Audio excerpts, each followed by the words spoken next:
কি গো, কতদিন হয়ে গেল তোমাদের রাজসভা বন্ধ? হ্যাঁ, আচ্ছা, মহারাজ যদি বেতন দিতে না পারেন তাহলে রাজসভা খোলা রেখে কি লাভ বলো তো? বলি বাড়িতে যা চাল আছে তাতে এক সপ্তাহের বেশি আর রান্না হবে না কিন্তু। হ্যাঁ, সেই জন্যই তো হিসেব করছি। বাড়িতে অপ্রয়োজনীয় যা যা জিনিসপত্র আছে সেসব বেচে দেব। আর বেচার মতো কিছুই নেই গো।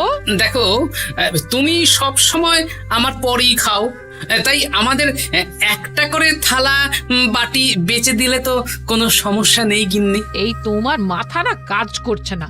যাও বাইরে ঘুরে এসো, পারলে বাজার থেকে ধার করে হলেও একটু চাল নিয়ে এসো। দেখি যদি কোনো সহৃদয় ব্যক্তি চাল দেয়।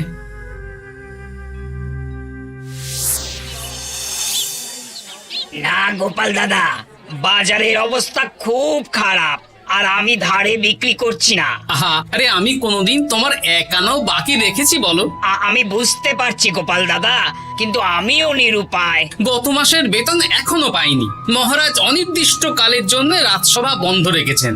বিশ্বাস করো, বেতন পেলেই তোমার ধার আমি মিটিয়ে দেব। এই সপ্তাহ খানেক আগে একই কথা বলে সেনাপতি ধারে 25 কেজি চাল নিয়ে গেছেন।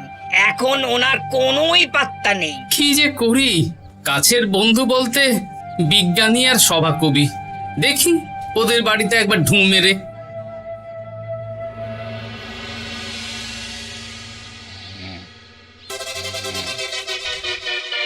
কৃষ্ণনগর কৃষ্ণনগর কৃষ্ণনগর শূন্য। হ্যাঁ, এবারে একটা মোহরও নেই। জাহাপানা সর্বনাশ হয়ে গেছে। কি হলো? পালে বাঘ পড়েছে নাকি? এই ঘুমের 12টা বাজিয়ে দিলে। জাহাপানা, এবারে কৃষ্ণনগর থেকে একটা মোহরও খাজনা আসেনি। হ্যাঁ, বলো কি? 1 মাস আগে বাৎসরিক খাজনা দেওয়ার শেষ দিন ছিল, কিন্তু এখনো একটা মোহরও খাজনা আসেনি। না জাহাপানা। পড়েছে বেগমের জন্য হীরের হার, হীরের কানের দুল, হীরের নাকছাবি বানাতে দিয়েছি। উজির, যা হোক করে কৃষ্ণনগর থেকে আমার খাজনা চাই। তাহলে তো কৃষ্ণচন্দ্রকেই তলব করতে হবে। যা করার করো। বাবা, এই সময় তোমার শখ হয়েছে ময়না পোষা? আরে না না, আমি পুষিনি। একটা পশ্চিমের গ্রামে কদিন আগে ঘুরতে গিয়েছিলাম। আচ্ছা, ওখান থেকে নিয়ে এসেছো? না, তাও আনিনি, ছোলা খেতে দিয়েছিলাম। দেখি তারপর আমার পিছনে পিছনে উড়ে উড়ে চলে এসেছে। বাবা, এ তো ভালো কথা। বিয়ে তো করলে না, তাও একটা সঙ্গী জুটেছে। এ যে সে পাখি নয় গোপাল, এ ময়না কথা বলে, দেখবে। এই ময়না, বলো তো গোপাল এসেছে। আরে বাস, বলো তো গোপালের ভুঁড়ি আছে আমার নেই।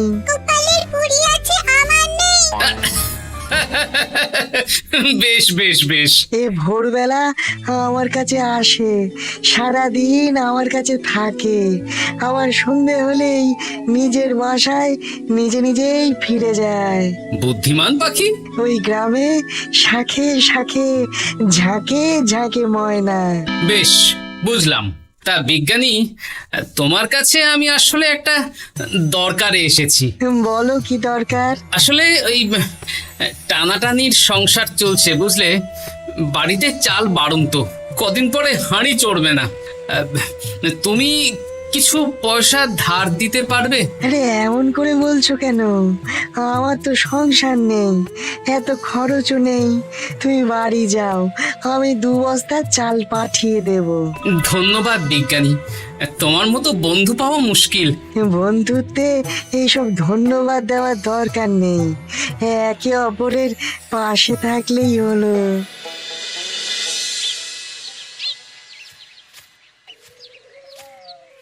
কি গো, খালি হাতে ঢুকছো যে? বিজ্ঞানী আমাদের 2 বস্তা চাল পাঠাবে, তাই কিছুটা হলেও চিন্তা কমলো, বুঝলে। ওমা, এই তো সারা বাজার ঘুরে তো ধারে চাল পেলাম না। অগত্যা বিজ্ঞানীর বাড়ি গেলাম। উনি সত্যি তোমার বন্ধু? হ্যাঁ গিন্নি, জানি না কতদিন আমাদের রাজসভার সমস্যাটা চলবে।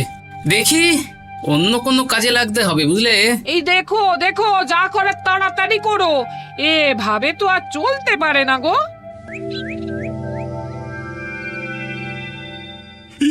কি নবাব বাহাদুর আমাকে ডাকছেন? হ্যাঁ, জাহাপনা আপনার উপরে রেগে আছেন। অতি সত্বর আপনাকে দেখা করতে বলেছেন।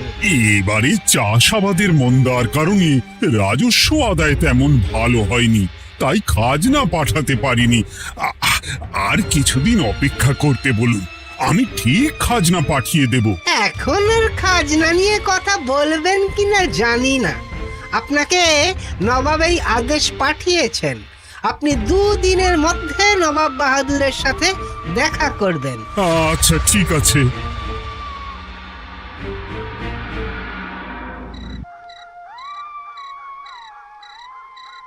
মহারাজ, এই বিপদের সময়ে আপনাকে একমাত্র একজনই সাহায্য করতে পারে, আর সে হলো গোপাল।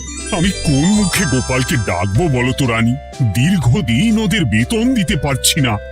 গোপাল এরকম স্বার্থপর মানুষই নয় যে নিজের কাজের সময় কাজী আর কাজ ফুরলে বাজি হয়ে যাবে। আপনি একবার বলেই দেখুন না। বেশ, তাহলে আগামীকাল সকালেই গোপালকে ডেকে পাঠাচ্ছি।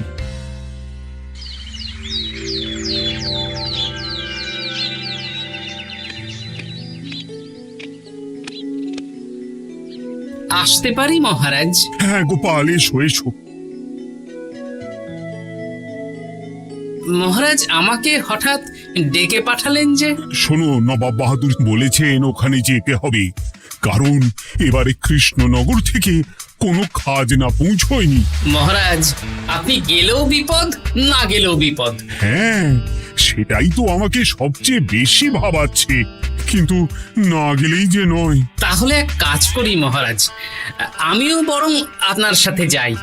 যা বিপদ আসবে একসাথে লড়বো। ও গোপাল, তুমি যেন আমার বুক থেকে পাথর নামিয়ে দিলে।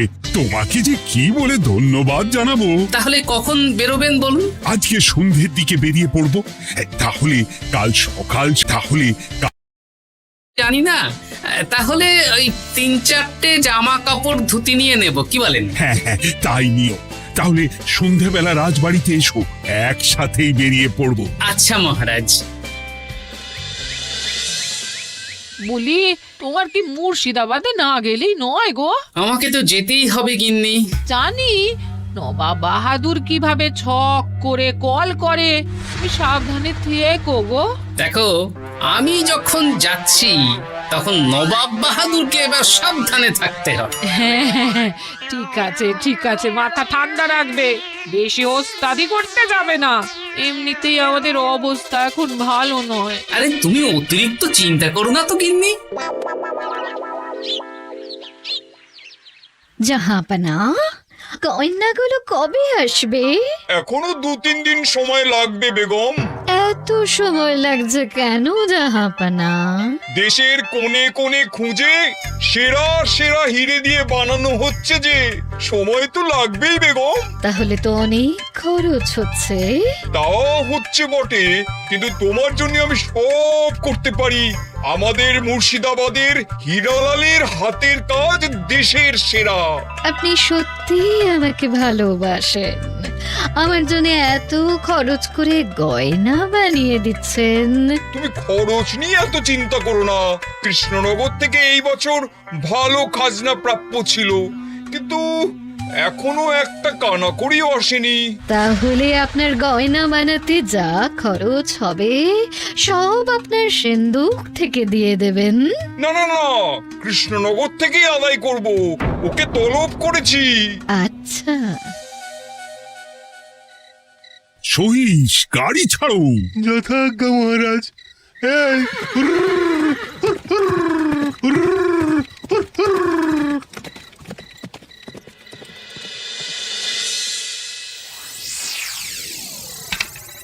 এত রাতে আবার কে এলো রে বাবা? খুলছে খুলছে।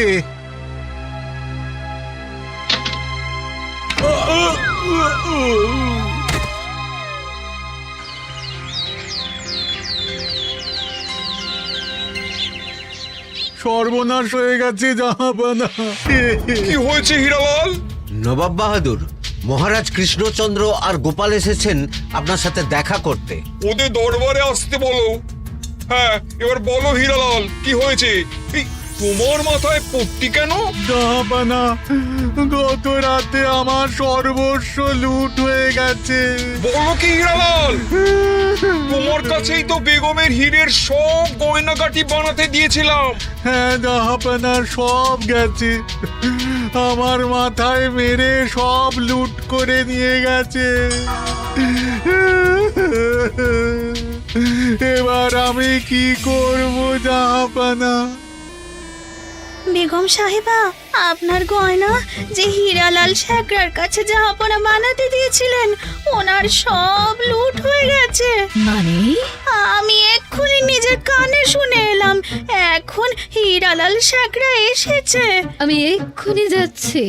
কি করব জাহাপানা? আমার তো সব শেষ হয়ে গেল। আমি কোনো কথা শুনতে চাই না। আমার ওই হীরের গয়নাগুলো চাই। চাই বললেই তো পেয়ে যাবে না।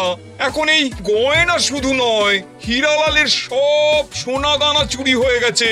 সেগুলো খুঁজে পেতে হবে। বিগত কয়েক বছর আমার মুর্শিদাবাদে কোনো চুরি ডাকাতি হয়নি। প্রত্যেকটা গ্রামবাসী সুখে শান্তিতে আছে। বাইরের কোনো শত্রু আসারও সুযোগ নেই। গ্রামের সীমানায় দিন রাত প্রহরী থাকে। যদি এসেও থাকে, পালাতে পারবে না। এবারে তাহলে চোরটা কে বুঝবো কি করে? এসব সামান্য চোর ধরার কাজ আমার কাছে নস্যি। জাহাপনা, আপনি যদি কৃষ্ণনগরের এবছরের খাজনা মকুব করে দেন, তাহলে আমি চোর ধরার ক্ষেত্রে সাহায্য করতে পারি। ঠিক আছে কৃষ্ণচন্দ্র, তোমার এই গোপাল যদি চোর ধরে দিতে পারে, তাহলে এবছরের খাজনা মুকুব। আগে আমি ওই শেখরার সাথে একান্তে কিছু কথা বলতে চাই। বেশ, প্রহরী প্রহরী, তুমি গোপাল আর শেখরাকে একটা ঘরে নিয়ে যাও। আসুন। এবার আপনি চুরির ঘটনাটা বলুন। চুরি না, ডাকাতি। সে যাই হোক, বলুন বলুন। গতকাল রাতে, তারপর সকালে জ্ঞান ফিরে ঘরে গিয়ে দেখি সব ফাঁকা। আমার ঘরের সাথেই লাগোয়া দোকান। আচ্ছা, দেখুন, আমি আপনার কথা শুনে আর একটু আগের যা আলোচনা শুনলাম, তার থেকে মনে হচ্ছে এই চোর স্থানীয় চোর। কি করে বুঝলেন? কারণ বাইরের চোর হলে তো এত নিখুঁত কাজ করা সম্ভব নয়।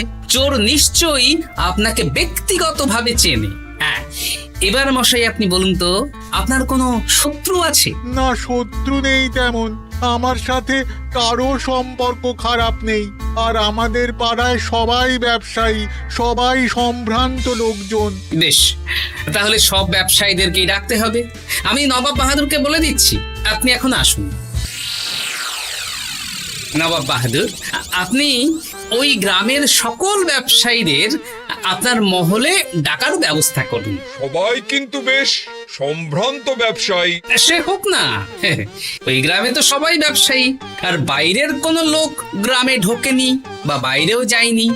তাই যদি কেউ চোর থেকে থাকে, তাহলে ওই ব্যবসায়ীদের মধ্যেই আছে। বেশ, আমি সবাইকে আমার মহলে নিয়ে আসার ব্যবস্থা করছি। আর একটা ফাঁকা বড় ঘর চাই, যেখানে চোর ধরার পরীক্ষা হবে। আর সেই ঘরে আমাদের কৃষ্ণনগরের ঘোড়া চোর ধরবে। হ্যাঁ, ঘোড়া চোর ধরবে? হ্যাঁ, যে ঘোড়ার গাড়িতে আমরা এসেছি সেই ঘোড়া। যদি চোর না ধরতে পারো, তাহলে পুরো খাজনা তো গায়ের জোরে নেব, সাথে সাথে কৃষ্ণনগরটাও কেড়ে নেবো। আমার উপর একটু ভরসা রাখুন নবাব বাহাদুর, আর যা বললাম করুন। বেশ, শুনুন, এই ঘরে আমার এক প্রিয় ঘোড়া আছে, আর সামনে একটা বালতিতে ছোলা সেদ্ধ রাখা আছে। আপনারা সকল ব্যবসায়ীগণ একে একে যাবেন, দরজা ভিতর থেকে বন্ধ করবেন, আর ঘোড়াকে এক মুঠো করে ছোলা খাইয়ে ফিরে আসবেন। তারপর কি বাড়ি চলে যাব?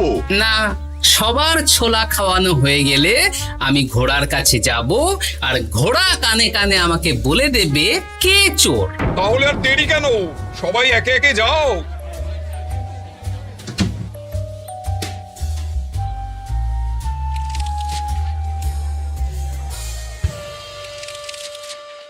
কি করি যদি ঘোড়া সত্যি সত্যি বুঝে যায়? ছোলা খাওয়াবোই না। ব্যাস, ছোলা খাওয়ানো হয়ে গেল। এবার এবার গোপাল বলো তো কে চোর? দাঁড়ান, ঘোড়ার মুখের কথা শুনে আসি। আমি বলে দিচ্ছি জাহাপানা, গোপাল এসব মশকরা করছে, সব মশকরা। ঘোড়া বলে দিয়েছে কে চোর। বলো গোপাল, কে চোর? তার আগে সকল ব্যবসায়ীর হাত দেখে আমি পরীক্ষা করতে চাই। সে দেখো, কিন্তু বলো কে চোর? দেখি দেখি, না দেখি আপনারটা, না আপনিও না, না আপনিও না। একি মশাই, চুরিটা তো আপনিই করেছেন, আপনিই চোর। কি উল্টো পাল্টা কথা বলছেন? আমি চুরি করিনি। হ্যাঁ, আপনিই চুরি করেছেন, তাই ভয়ে ঘোড়াকে ছোলা খাওয়াননি। কারণ আমি ছোলার মধ্যে রান্নার হলুদ গুঁড়ো মিশিয়ে রেখেছিলাম, তাই যারা যারা ঘোড়াকে ছোলা খাইয়েছেন সবার হাতেই হলুদ রং লেগে আছে। শুধু ওর হাতে নেই। ভাই, শেষে তুই? তোর মনে মনে এত হিংসা? ভাই মানে? আরে ও তো আমার খুড়তো ভাই পান্নালাল, ওরও সোনা গয়নার ব্যবসা। ব্যাস, এবার তাহলে বলেই দিন পুরো ব্যাপারটা, কারণ এখান থেকে পালানোর কোনো পথ নেই। ভুল হয়ে গেছে জাহাপনা, আমার দাদা আমার থেকে অনেক বেশি রোজগার করতো, তাই আমার মনে মনে হিংসে ছিল।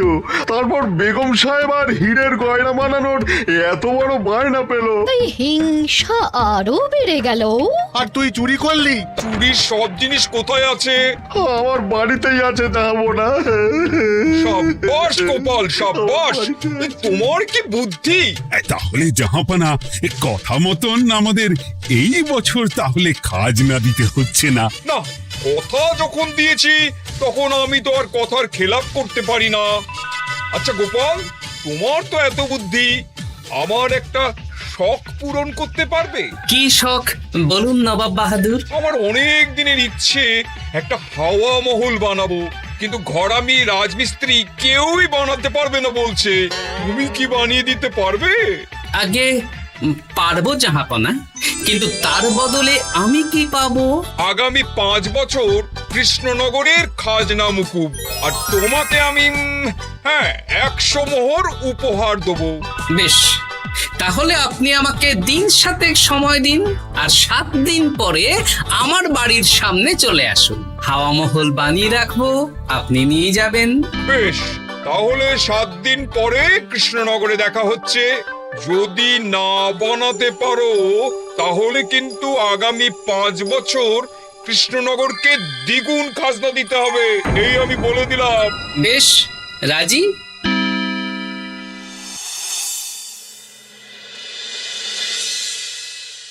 বেশ, তো বড় মুখ করে বলে দিলে হাওয়া মহল বানাবে। রাজি রাজি। এবার যদি না বানাতে পারো, সব তো উল্টে যাবে। আপনি চিন্তা করবেন না মহারাজ, নবাব বাহাদুর আমাকে প্যাঁচে ফেলতে চেয়েছেন, তাই আমিও ওনাকে ঘোর প্যাঁচ দেব।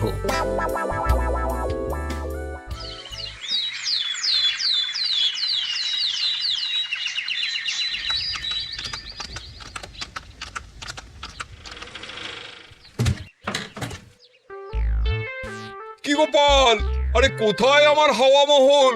7 দিন হয়ে গেছে তো, তাই মহল দেখতে চলে এলাম। কাজ একদম শেষ পর্যায়ে, চলুন পশ্চিমের মাঠে চলুন। গিন্নি, তুমি মহারাজকে খবর দাও আর বলো পশ্চিমের মাঠে চলে আসতে।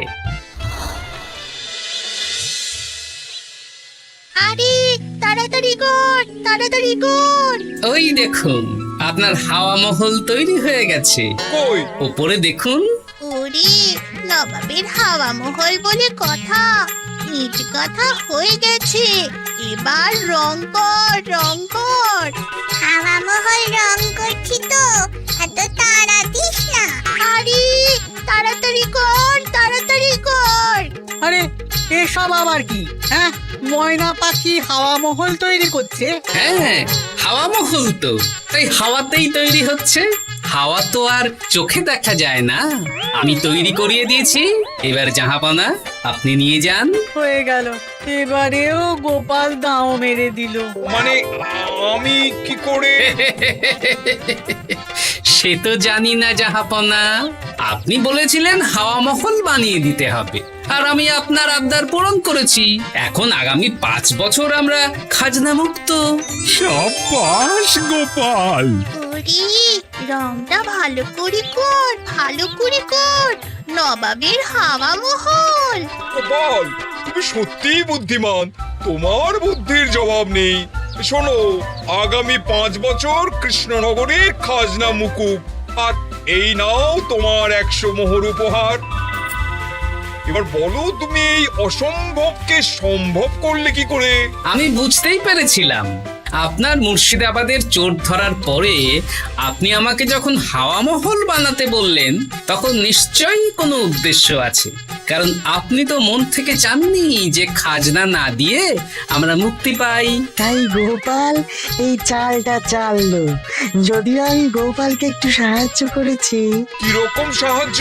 কদিন আগে আমি বিজ্ঞানীর ঘরে গিয়ে দেখি একটা ময়না হুবহু মানুষের মতন কথা বলছে, আর বিজ্ঞানী বলল এরকম অনেক ময়না পাখি আছে। ব্যাস, এই 1 সপ্তাহ ধরে আমি ময়নাগুলোকে বিভিন্ন বুলি শেখালাম, আর ওরা সেগুলোই বলে চলেছে। নয়, হ্যাঁ। ওরে রংটা ভালো করে কর, ভালো করে কর, নবাবের হাওয়া মহল। মহারাজ, 100 মোহর আপনি রাখুন। আমাদের সব সভাসদদের এই মোহর থেকেই আপাতত বেতন দিয়ে রাজসভা শুরু করুন। ধন্যবাদ গোপাল, তোমাকে আমার সভাসদ পেয়ে আমরা সবাই ধন্য। আর বিজ্ঞানীকেও।